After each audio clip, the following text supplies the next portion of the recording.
That's going to be a part of our introduction. So we're here, Fortune the Future. Hello, everybody. Welcome back, episode 9. We have one of our behind-the-scene executive producers here. Yes. Spencer who's joined us on Yeah. this one. And this is a cool one. I like this podcast. But before we get into that, I want to talk a little bit about lunch today. What happened with that? I had seen you guys messing around for a bit there because I know you said 12:45, and I was thinking we're past that now. So yeah, it was supposed to be here at 12:45 in the middle of the podcast that was already recorded. I get a message. I actually have somebody from our 28th Street office call, and so I'm like, hey, I'll call you back. We're in the middle of a meeting, and she sends me a message and says, your lunch is here. I'm like, no! Get out! No. It's at the 28th Street office. So I told the team here that we're eating lunch, right? So we got lunch. Right. I really quick went online and filled out the order for delivery, and it was kind of a rush kind of a thing because I had emails, I had to get to the meeting, to this meeting here, and so I'm really quick putting it in. But when you go in to the website, you put delivery and it says what's the address. So I typed the address here, right? So then it takes you to DoorDash. It took me to DoorDash, but then I guess when I logged into the account, it defaulted to. So even though you typed in this address, I typed in this address, I guess it defaulted over there. So we are currently hungry. I hope you guys don't hear our stomachs gurgling during the podcast. But we've eaten from Mai Tais so much that we should have them on that podcast. So we're having Thai food today from Mai Tai. It's awesome food. So we're looking forward to that. But right after we record this introduction, I'm going to have to drive over to our 28th Street office and pick that up for us. So we are going to have somebody. It'll be a late lunch, maybe an early dinner. But this was a great podcast. I really enjoyed this episode. I came on the table today with you gentlemen because I have a lot of personal experience with these people. Dime and Regal jewelry store here in Grand Rapids. Not to be confused with Diamond Regal. Yeah. We discussed that too. Dime and Regal. We'll discuss kind of the name behind that and what that all means. Not Diamond Regal. No. But yeah, great group of ladies there. It was really a pleasure talking to them, getting to know more about their business. So, and a really cool story. Yes. I really did like their story. Their story was really cool and how they got started and how they met up and everything. So and even some of the things that happened even after the business started.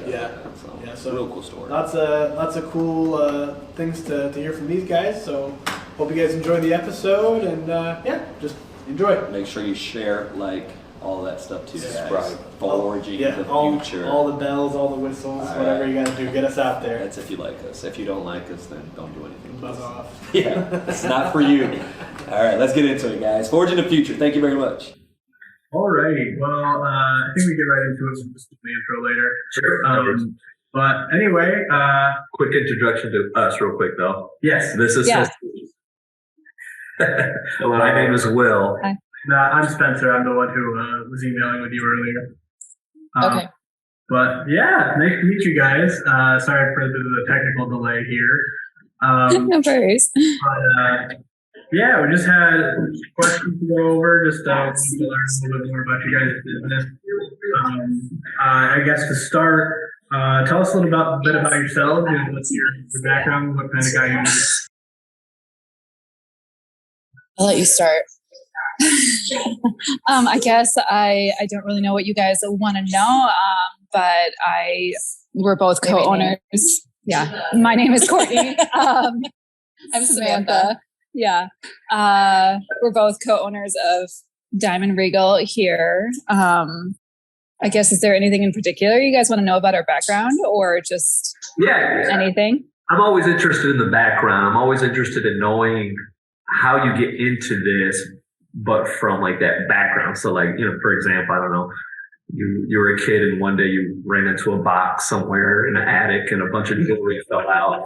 And ever since then, you knew that was going to be it. Something along those lines. Yeah, I guess. I had a story. I wish, yeah. Not that romantic. But I went to school for art and design. So I have that kind of connection. I did not study jewelry. Okay. And then after school, I kind of went into a corporate marketing and sales position, and I ended up getting fired. So that was one thing that kind of pushed me towards this business. After that, I kind of, along with that, I was also training to be more of an elite athlete in triathlon. And around the same time as that firing, We can still hear you. okay. I was like, can they still hear me? No, you're good. Along the same timeline of getting fired, I actually got hit by a car while I was out on a training ride on my bike. And I was in the hospital for a week. And after that, I had no job and I was in the hospital. So I just kind of went back to making things. That's what I knew, right? So I kind of just started making jewelry and selling jewelry. And that's how, yeah. How long were you out medically? I was in the hospital for a week, but I had 6 broken ribs and a punctured lung. So I had quite a long time of recovery. So my career in triathlon kind of abruptly ended there.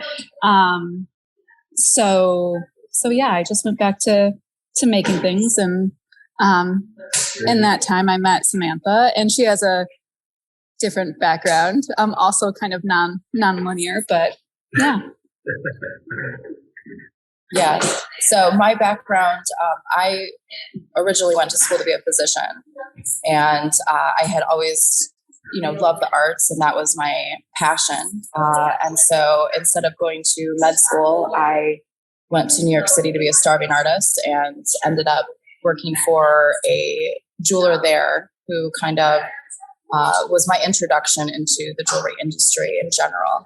And I really loved it. And then when I got pregnant with my first child, my 400 square foot apartment in New York City wasn't going to cut it. So I moved back to the Midwest and started my own business, and with the plans that I would open a store in the future. And so when I had come to Grand Rapids and I ran into Courtney and kind of bombarded her at a pop-up event she was doing and said, hey, if you're ever interested in taking on a partner and opening up a larger store, then let's join forces. And here we are. Yep. That's the kind of story I'm talking about. Yeah.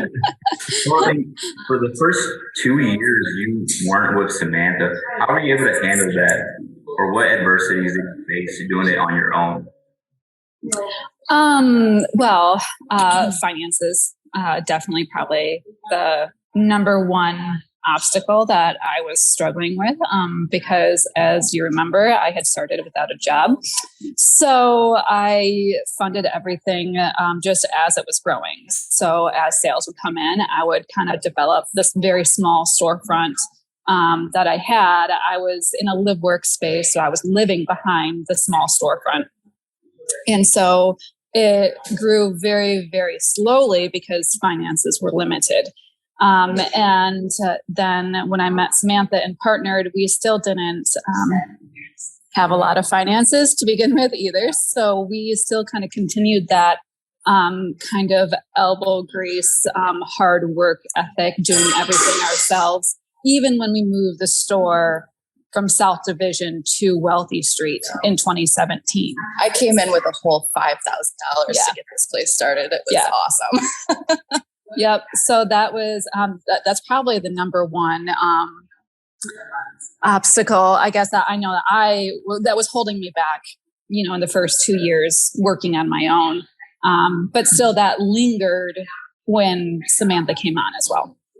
Yeah, we had to do a lot of it ourselves as far as like build out. And, inventory was made by us or taken in a commission by other artists. So there wasn't much capital to start with.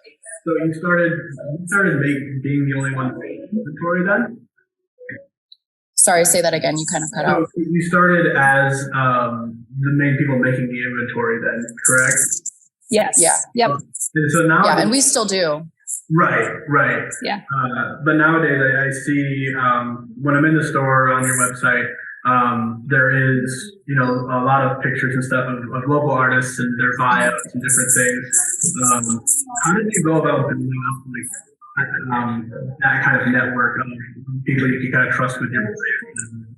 And really quick, before you answer that question, for those that don't really know what you guys do, when you say you make things or you're making your inventory, what exactly are you guys making?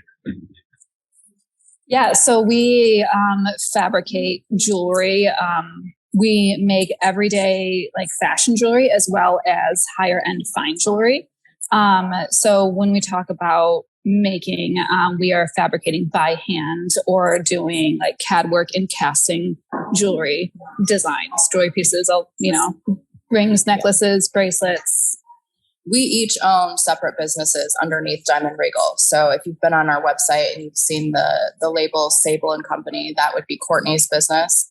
And then if you've seen Eleanor Finn or Nora Finn, that would be my business. Okay. Gotcha.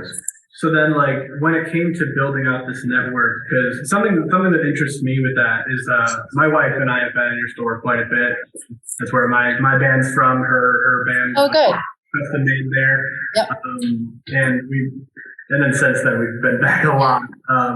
So and something I find interesting is you have all these different artists. It kind of still fits this collective design philosophy. I mean, everything kind of flows together. So I'm wondering how you got to this point where you were able to find all these different artists, but still kind of connect them to the same type of design. How do you do that? Trying to use their creativity, but work it back into the brand. Yeah, I think a lot of it was just selective curation of finding artists that were local, B, women, because that was one of our missions, was to support women makers. Right. And then also fits the aesthetic that our goal clientele would be looking for. And when you kind of put those things together, it has a nice flow to it, I think. Interesting. Yeah. Another question I had, the name, where does the name Dime and Regal come from? Yeah, I'll let Courtney explain that one. So that I came up with when I first started around 2015. And it really spurred from whenever I would go to art fairs or shows or fine art events. A lot of the jewelry there was very highly priced, rightfully so. It was beautiful, gorgeous, wonderful stones, all of that. But if you remember, once again, I had gotten fired from my job.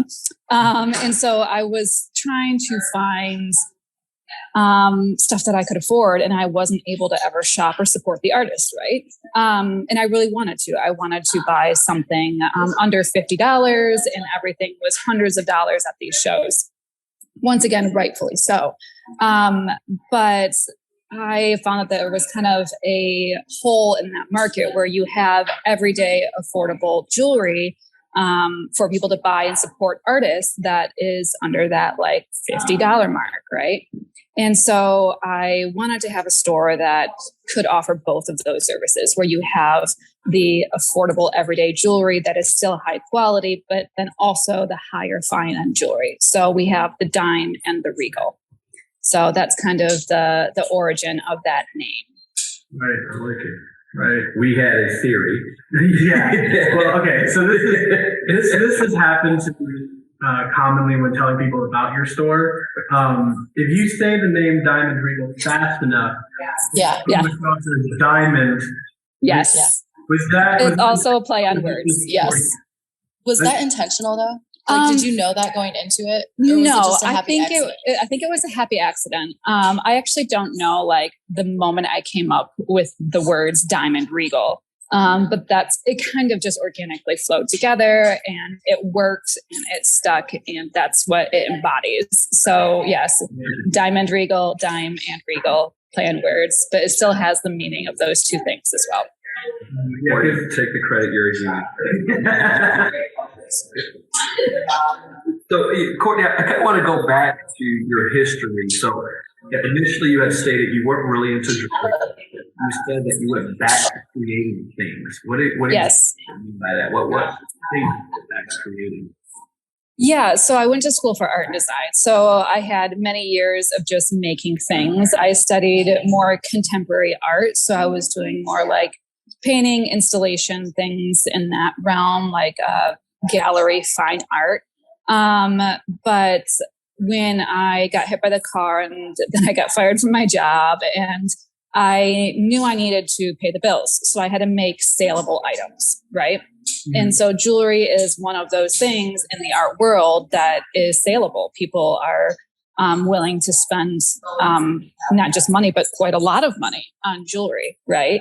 So that was one way where I knew I didn't want to just be a starving artist. I wanted to have that financial stability as well. And so jewelry was just a really nice avenue to take that would provide that. So, Courtney, from my understanding, you didn't have a background per se, like metalsmith. How were you able to pick that up, or did you be able to do that process? YouTube. YouTube. That's the second time. Yeah, it's a pretty common thread. That is true. Yeah, so that self-taught, a lot of videos, talking with I had friends who were in the industry, so I would ask questions. And then I met Samantha, who has a lot of knowledge in the industry because of her time in New York. And you did take I'm a little bit more classically trained than Courtney right. is. You took one class at Grand Valley, and then you went. I went to the New Approach School for Jewelers. I took 2 week-long courses there, so I had 2 weeks of professional schooling. And one of them was in stone setting and one of them was in wax carving. And I'm guessing it's the type of thing where too, it's you can get all the education you want, but you just have to kind of try and fail until you kind of get like the skill developed type of thing. It's not totally something that can just be told to you and then you get it. It seems right. Lots and lots of practice. Yeah. And jewelry is still a trade industry very much. And then Samantha, your past now, how did you what was the attraction? Because you said you moved to New York to become a starving artist. What attracted you to actually working in a jewelry store? What exactly drew you to that? So my senior year when I was finishing my degree, in pre-med, I had taken a class at Grand Valley in Metalsmithing 101. And that was kind of the eye-opener for me as maybe I could do this and not be starving. This stood a chance of an actual career where I could use both outlets. And so when I finished my degree that year and finished that class and I had the opportunity to move to New York, I had known going to New York that I was going to seek out working for a jeweler there. And that was the goal when I moved there. So here's my thing. So you're in school for med, right? You're trying to become. Was it always kind of like, I want to be a physician, I'm going to be a physician so I can pay the bill, but I really want to be an artist? Is that kind of a thing that? It was very much family and nature driven. So my parents were pretty conservative in the sense that if you're capable, then doctor, lawyer, engineer are your choices because those are, notoriously very stable and well-paid careers, right? So I happened to be very, very good at school. I was salutatorian of my class and at the top of my class always. And so naturally, physician made sense and I happened to be good at science and math. And so that just seemed like the natural progression of things. And it just would not have been acceptable for me to tell my parents, no, I'm going to school for art. I did not have the gusto at 18 to kind of go against the grain. At 21, I did. That's when I moved to New York. Is that why you moved to New York, to kind of get away and be on your own? So I was dating my now husband then, and he was also finishing his degree. And he was the one who got a job offer in New York City. So while we probably weren't ready to move anywhere together yet, it was kind of like now or never, and maybe I'll go and see how it works out. But we've always been kind of like fly by the seat of our pants. We've kind of lived all over, and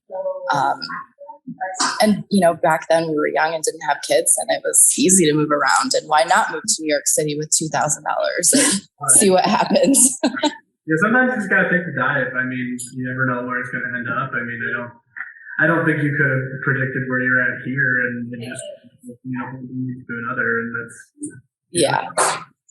yeah. We've been in tight spots before, and somehow you just when you have to, you make it work. I mean, the alternative is failure and starving, and that doesn't sound fun. So, Samantha, what were some of the things that you were able to pick up from working at like a big name jewelry store that you were able to implement in your own business now? So I didn't work at a big name jewelry store. I worked for a larger name designer. And I may have fudged on my resume just a little bit. There was nothing that I lied about, but I was able to organize my resume in a way that looked like I had more experience in jewelry than I actually did. And I happened to be good at it. So my portfolio looked like I had more experience than I did. So I want to clarify, I didn't lie about anything, but I definitely amped up things that your strengths. Strengths. Yeah. And so it looked like I had more experience than I did. So I ended up getting a really good job. I got lucky. For this large designer, I got a job as her right-hand person, basically the design coordinator. So I was put in this position of having a whole team of production jewelers in Oakland, California that I had to work with and travel there and instruct and do all of the design patterns for. And I was completely underprepared. I remember leaving my first day on the job in just total tears. Like, what did I sign up for? Like, I am never going to be able to do this. I went from having something that I would have an allowance of like 2 weeks to make. Now I'd have to make it in an hour. Oh. And so I just was completely not prepared, but it was I knew it was possible because people before me did it. Yeah. So if it's possible to do, I can do it. And so I stayed late and I figured it out and I faked it till I made it. The job was very stressful. It was very high demand. And to get back to your question, what I learned was the actual, how do you make money doing this? How do you not be a starving artist doing this? This is what it takes in the industry. This is where you buy simple things. Where do you buy things? Where do you buy your materials? Where do you buy your stones? How to sell your materials, how to price things. Sourcing, pricing. So all of the background, also the schematics of how the industry works in general. I was up at the Diamond District every day, and it is a very, very male-dominated arena. Jewelry still is, particularly fine jewelry. It's a boys' club, and so learning how to get into that boys' club in New York, if I could do it there, then it'd be a piece of cake in Michigan. And so just kind of, learning the ins and outs of the industry and also how to differentiate yourself and what clients that are of a younger generation, what they're looking for, and how to, compete with all of these other jewelers that have been around for generations. Most jewelers, even in Grand Rapids, are generational jewelers, which has a huge advantage. I mean, it's a very expensive industry to be in. So how do you compete with that?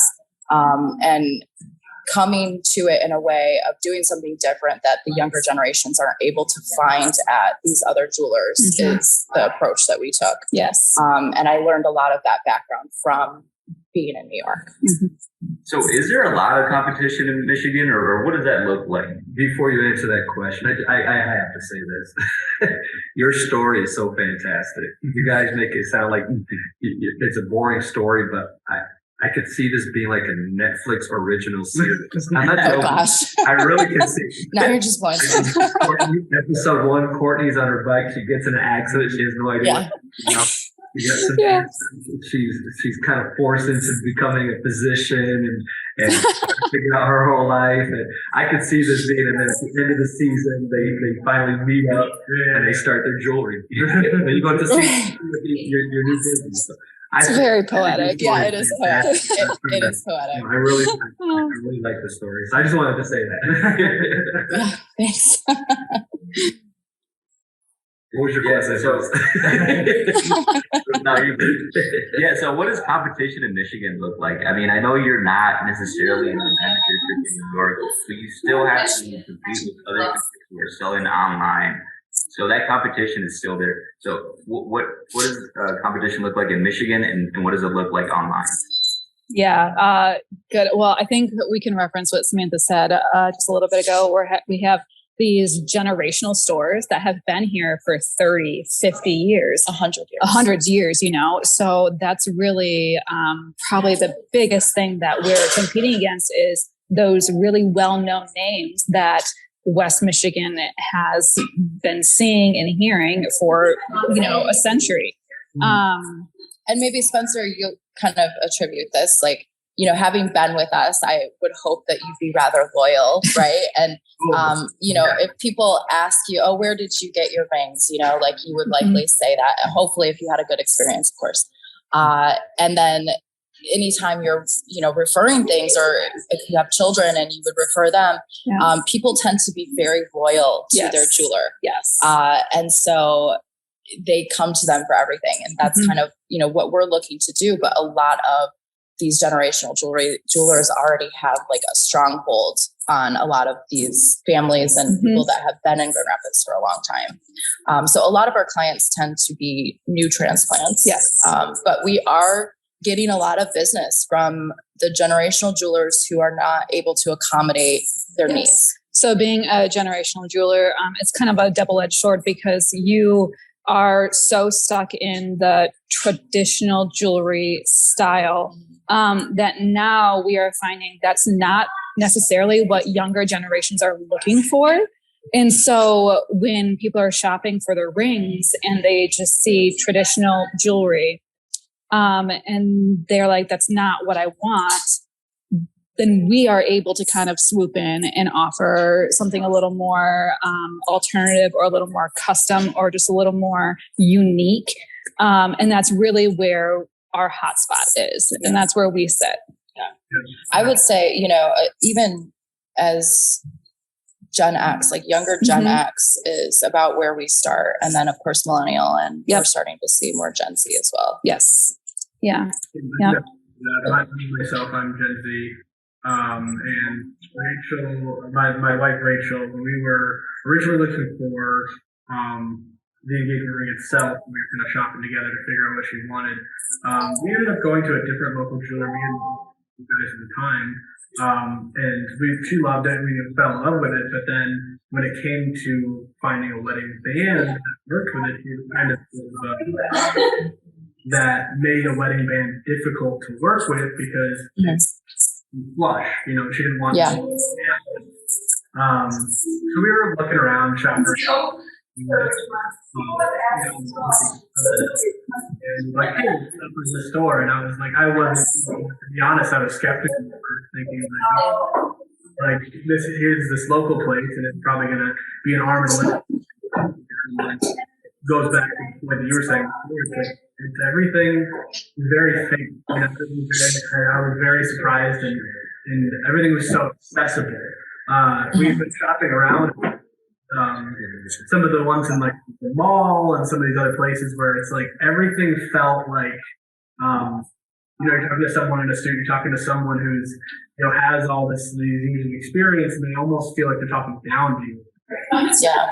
And when we came into Dime and Regal the first time, the complete opposite experience. Very, very friendly.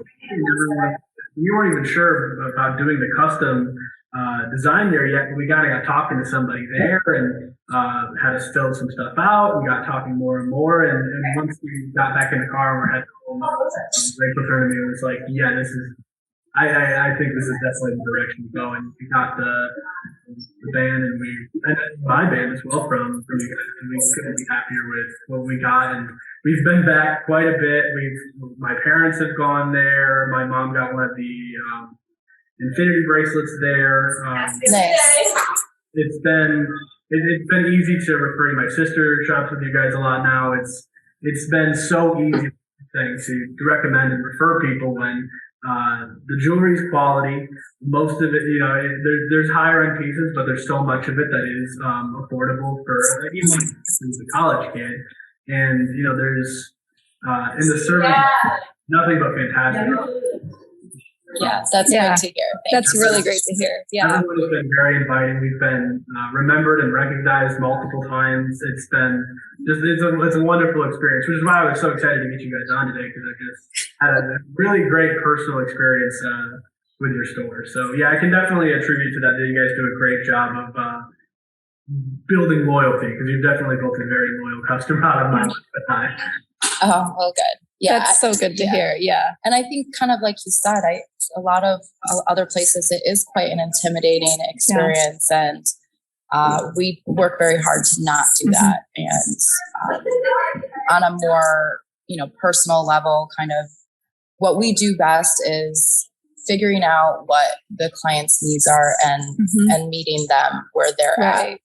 Instead of saying, this is what we have to offer and you guys come to our level. Yeah, it kind of goes back to how when I first started, when I was out shopping myself, I want to have something for everyone.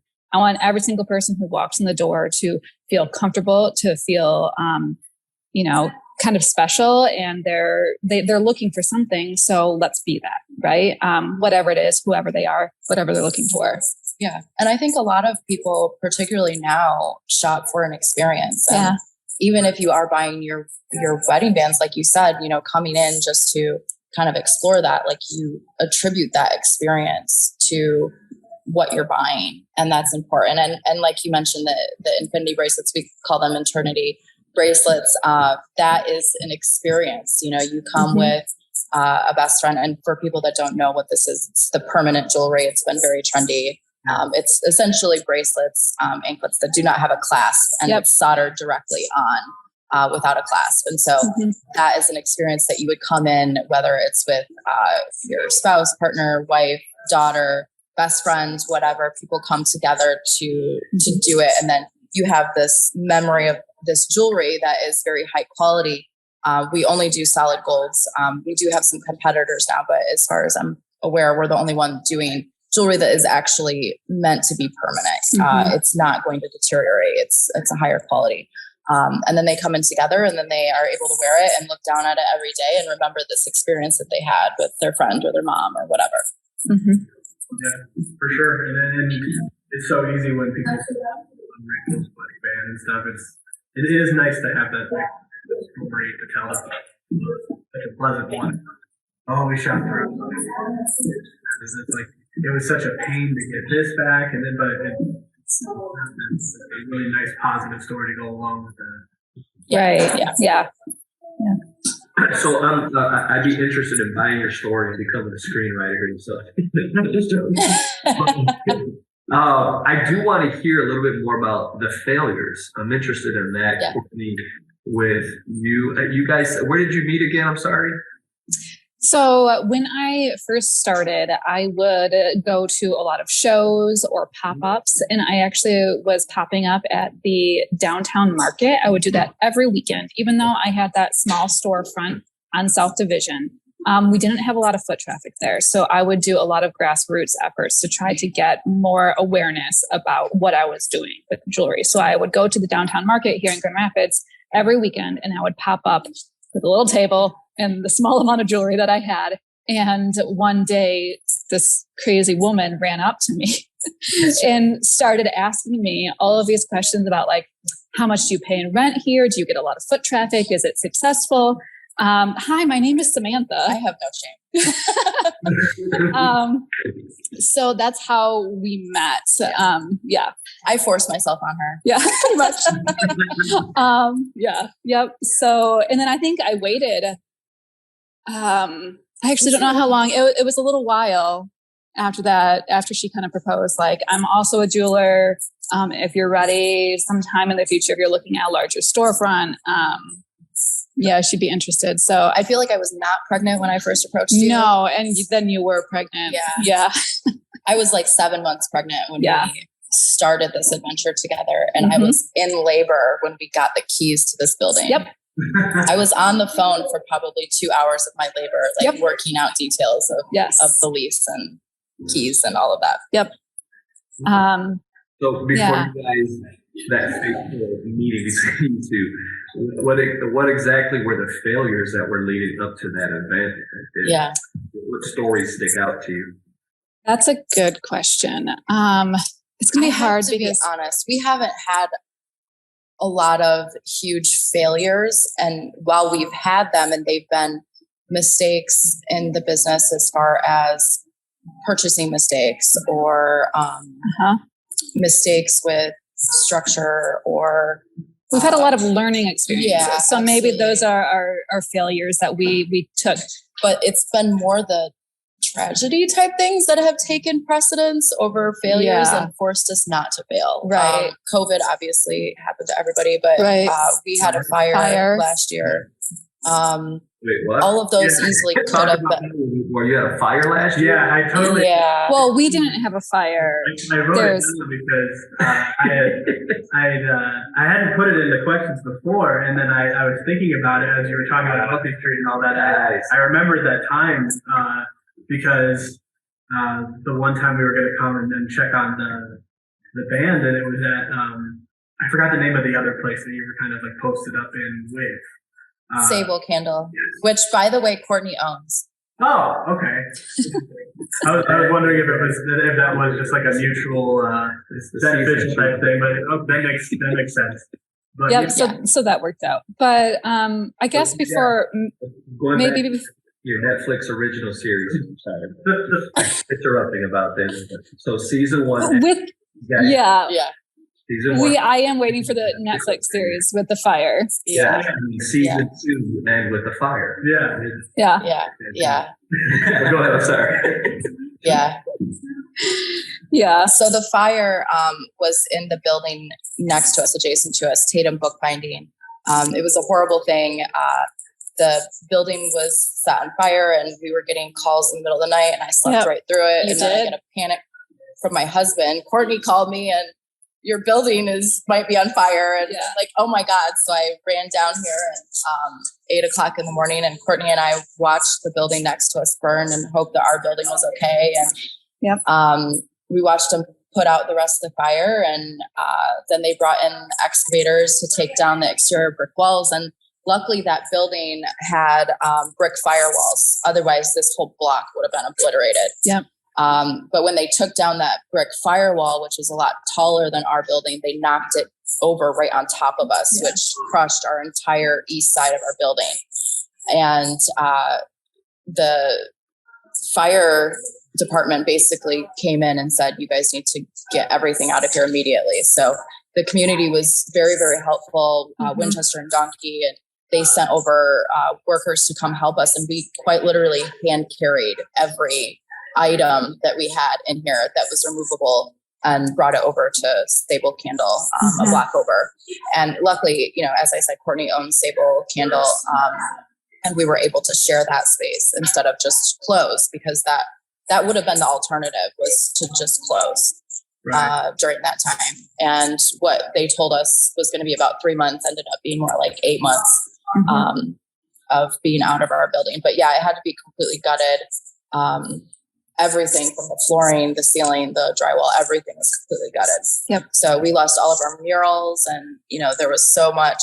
It was kind of devastating at first.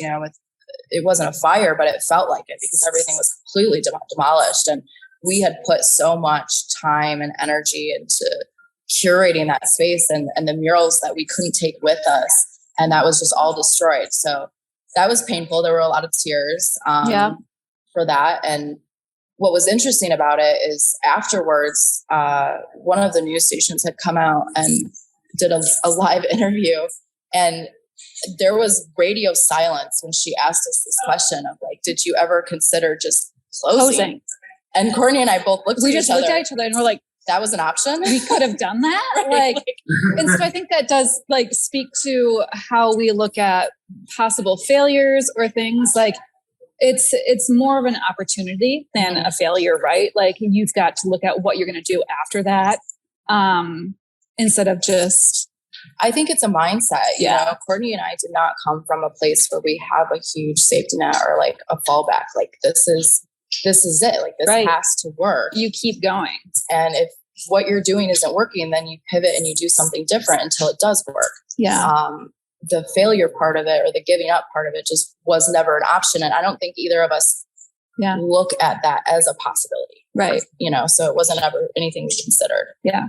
I love that, you know, fact that you guys didn't even consider it an option, that it was kind of like, what, that's not even a choice here. So I love that, you know, and for any listeners out there who are thinking about starting up a business or venturing out into your own business, I mean, that's going to be a thing. You're going to have failure. Oh, yeah. Mm-hmm. Do not give up. You do not quit. Keep moving forward if you want to be successable. So I love that. Right. What's awesome about that story too is that Donkey was, and the other, I forget what the company you said, was able Winchester. to help you guys. Yeah. So that was awesome too. Yeah, the community has been really awesome. The other businesses and everyone is pretty close knit around there. Yeah.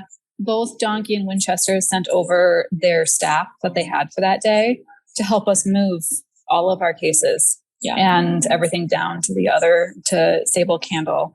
And that just was amazing to see that they did that to help, because we were on such a time crunch. We had like 24 hours. And so just to get that kind of manpower, you know, they had a lot of staff and they sent them over to help. And if it wasn't for that, I mean, we opened 48 hours later. Yeah. We managed with that help to reopen our doors to the public 48 hours later. Yeah. It was pretty impressive. Yep. Well, you know, touching on that subject of the community, that support, what other ways has the community supported your business? What do you guys see in your local community? Yeah. I guess going back to COVID, Uptown GR was very supportive to not just us, but everyone in our neighborhood during that time, making sure that all the business owners had resources, access to grants and loans and things all through COVID. I would have to say the community here and the different resources available to us is just outstanding. You can see that the city wants to have thriving, you know, business districts for people in the city. And there's a lot of support for us and other businesses in this area. And also our clients, you know, a lot of our clients, like you, Spencer, are, you know, repeat customers, and they're very loyal to us, and they know us somewhat on a personal level. And, you know, we care about them, and I think that they care about us. So it was a lot of support from our client base as well. Even in hard times, you know, it was important for them to shop local and support us. Also, when we were working on reopening here, because it had been so long, I won't use any names, but one of them was a very special client who reached out to us when we were struggling to get the permits to reopen here. The building was pretty much ready to go, but we weren't able to get the permits to reopen due to some electrical stuff. So a client had reached out because they had heard that we were struggling with getting permitting, and he happened to work in permitting in Grand Rapids and was able to kind of help us navigate that situation and got us open, 24 hours later. Yep. It was, I can't even speak words to describe what they did for us. Yeah. If you're listening, thank you so much. It really, we were shut down for a whole month trying to get back open in our new space or our old new space. And it was so important for us to open. We were entering into the holiday season. We were just watching, days go by where we were not open to business, and that was hurting us so bad. We and kept our employees, we Right. were trying to keep everyone. we kept employed everyone on the whole staff. time. Yeah. So for them to reach out to us and help solve the problem within 24 hours, that, yeah. Yeah. So he was able to secure us the temporary permits to reopen. And had that not happened, when did we finally get our permanent permits? It was a couple weeks after that. It might have been even a month. Yeah. Yeah. I mean, it was We would a have missed huge deal. Black Friday. We would have missed Small Business Saturday. Yeah. So it was truly incredible what they did for us. Yeah. Yeah. So. Little applause to them. I kind of touched a little bit on this before, but like I had mentioned, like there is like this feeling when you enter of cohesion from all your pieces. It kind of has this. I have like to think I have an artistic mind, but not for this specifically. So I don't really know how to describe that. Is there a way you would use to kind of describe the feel of your jewelry? I mean, I'm trying to find the words to describe that. The design philosophy behind a lot of your guys' pieces. Yeah, that's a I'll good let question. you put some words to that. I do think there is a like refined elegance to not only the pieces but the space itself. With all of our artists and the pieces that we do source from other suppliers, like we do try to find more unique, modern styles versus like more traditional jewelry, if that kind of makes sense. Yeah. We have more of a sleek, minimal feel. Yeah. And compared, like bridal jewelry in particular, it's more delicate and refined. And by delicate, I mean just not a clunky feel to it. Yeah. So a lot of more traditional jewelry is going to be quite heavy and clunky. And ours is really simplified in the right ways to kind of minimize that unnecessarily bulk that has been there in the past. Yeah. Right. Yeah, I get that for sure, because that's something that my wife has said a lot about a lot of the pieces that she's gotten from you guys. It's like there's enough to it where it's very, very beautiful, but it's also simple and elegant, and you can wear it a lot. It's very ambidextrous and useful throughout a lot of different outfits and things like that. I really appreciate that aspect of it, because even the more I guess simple pieces that are mostly gold, there's a lot of uniqueness to. My wife started wearing a lot of hoops, and there's some I've seen in your store that are different shapes and sizes, and they're different things that I've never seen anywhere else before. And it's something that is so simple in concept, but I don't really see it that often. Right. Yeah. Unique, Yeah. I think that's the biggest separation, other than the things that we've already talked about, is that we are a jewelry store that is run by artists and designers. Most jewelry stores are buy-sell. So they buy from large manufacturers of pre-manufactured goods, and then at wholesale prices, and then they will add stones and then resell it, under their label, right? We do not focus on that. We work with artists, and we are artists. So the jewelry that we have here, a lot of it is very different from the buy-sell that you'll find at other stores.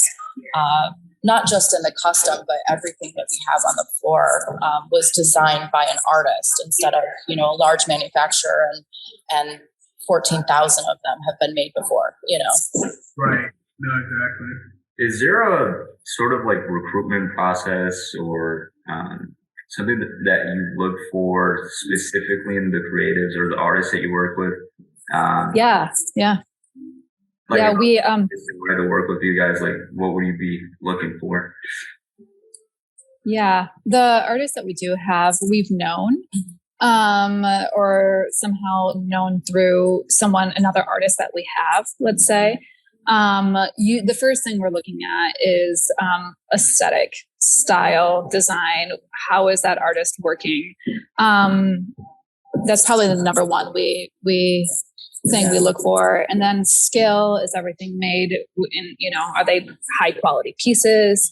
And then we also look for artists who are trying to do this or are already doing this like full time. Yeah. So we aren't necessarily interested in someone doing it as a hobby. We want to pull in high quality pieces that, someone's taking their time and this is what they do for a living. And by that, we mean a lot of times when people are first getting into the jewelry industry or, doing it as a hobby, they haven't established how to do it and make money doing it. Mm-hmm. And what I want to be clear on is that when they come to us and they want to sell with us, are they going to make money doing this? Yes. We're not in the business of taking advantage of anyone. Right. So we have to keep the lights on, and there is, a portion that we require from them. And if they can't make money by selling with us, then it's not going to be a mutually beneficial relationship. Right. And so that's what we mean when we say it would be necessary for them to have a business that they've figured out, this is how I sell to retail and I make money doing it. Right. Yep. And whether or not they're actively, that's what they're doing for a living, but at least they have a goal. Maybe they have a, still a second, like a full-time job or a part-time job along with it. That's fine. As long as they're trying to, they have that goal out in front of them. And like, this is what I want to do. I want to be a jewelry designer. This is what I want for my career. Having that goal out there is really important. And I think what Samantha was talking about, pricing is usually the issue that a lot of emerging artists have with their jewelry, and having too low of prices. And that's causing them to not make money off of their work. And we've actually helped a lot of artists who have come in. You got to revamp your pricing before you start selling with us, because that's not going to work. And it won't, not just for us, any retailer, it's not going to work. Right. Yeah. And that's another thing that we've done. We're not looking to turn away anyone. And so it's been really important for Courtney and I, when we started this, is to be available for mentorships and for artists that are looking to get into this world and this space. And it can be a pretty closed off world. Mm-hmm. A lot of jewelers don't like to share secrets, but we try to be available for that and, helping people that were like us in the beginning and we didn't get that help, Yeah. In fact, a lot of our artists are recent graduates from Grand Valley, their jewelry and metals program. So recent students who got their degree in jewelry and then they knew they wanted to do this for a living, kind of help them figure out their pricing, figuring out their business, and taking in their work here. And that's where actually a lot of our artists kind of stem from. Sure. Awesome. Well, ladies, before you get too busy with the executives and screenwriters at Netflix, I want to provide to any buyers out there that are looking for elegant, custom-made, unique jewelry, support local artists. Where exactly do they need to go to? Whether it's locally, where do they need to go to? If online, if they're national, give us a little information on how they can buy your jewelry. Yeah, so our location is at 656 Wealthy Street Southeast. As we said, right by Donkey Taqueria in Winchester, for those of you that are familiar with the area. Can't go wrong with that. yeah, exactly. Jewelry and tacos, margaritas, of course. Yeah, perfect combo. Yeah, and then you can also find us on Instagram and Facebook and online, dimeandregal.com. And then for those of you who are not local to the area, if you go to our website, we do, and you're interested in, obviously we have our website available for purchasing things online, but we are able to do custom work and bridal work virtually. So over a Zoom call is often a great way to do it. So it's not just those that are local that we can do design work for. We also specialize in like the custom redesign process. So if you have a family heirloom that is really special to you, but you may not appreciate its current aesthetic. It's been really fun for us to take those pieces, and we will use those stones and use that metal and reshape it into something that you would love to wear every day. And again, what's the name of that website? Yeah, it's Dime, DIME, and AND Regal, REGAL.com. Yeah, and we do have on the website a lot of our ready-made engagement rings or other rings, wedding bands up online for purchase.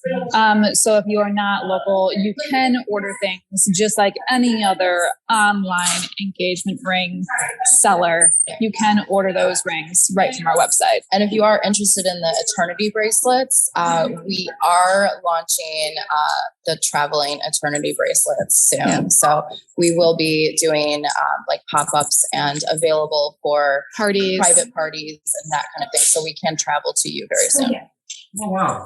Okay. Well, you've heard it here. The future podcast, you guys, before they start their series on Netflix.